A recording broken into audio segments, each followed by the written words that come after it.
stew peas with pig trotters, or you can call it pig foot. Now, someone asked me to make stew peas using different meats, and here is the first one. Many more to come throughout the year. Today, I use pig trotters, or some people just call it pig foot.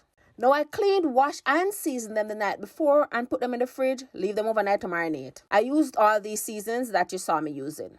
Now, pretty much any meat you want can make stew peas. However, in our Jamaican culture, stew peas is originally made with a salty meat or a corn meat. It could be pork, beef, anything. So to bring the taste and flavor all together, I went to the store trying to find some salt meat. I don't want to find pigtail, but I remember finding salt pork before. So I thought this was it. But massa, when I reach home and cut the bag open, I pretty much thick sliced bacon. Anyways, I know somebody finger game strong and I want to say, what she make? I know such stew peas make. You know what? Originally is not so we make stew peas, and I have a lot of stew peas video on here. Watch all the come out of bacon. A good thing maybe fry it and drain it and not just throw it in there for boil. But like I was saying, I have a lot of stew peas video on here, and I cooked it the original way how we Jamaicans cook stew peas. However, after I opened that salt meat, I didn't just want to throw it in the pot and boil out that fat and eat that fat. So I decided to put it in the pot and fry it up and drain off the oil. The oil smell good, you see. After I was done frying that off, I decided to just throw in the peas and throw in the pig foot and just stir fry it for a while.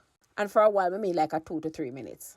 Before adding my water, and that's the best thing I ever done, and I saw me I go do it from now on. I saw me I do my stew peas. Me say my stew peas full of extra flavor. You that think a pigtail in it. Anyways, me add water enough to cover all the meat and peas and let them boil. About 45 minutes into the boiling, when me know they're halfway boil, I added my coconut milk. And if you notice, I put the meat and the peas to boil together. Because by looking at them pig foot, I know say young pig foot, and I know them not hard for boil. Them I go boil just in time with the peas. So I boil that until it cook to my liking. And as you notice, I left the bacon, and that I go call it. Then call it cured pork. But that look like straight up bacon to me, and cured pork and bacon, same thing. I left it in there to boil out. They never really boil out the pieces in there, but then boil enough to release all the flavor. So after I add the coconut milk, I make that boil, then I season my pot and let everything continue to boil. Once the peas and the meat boil to my liking, I added my spinach, stir that up, and just finish boil that down. And this is a great time to taste and adjust your sauce. And remember, if your water boil up before your food boil, of course you add a little more water, because this is made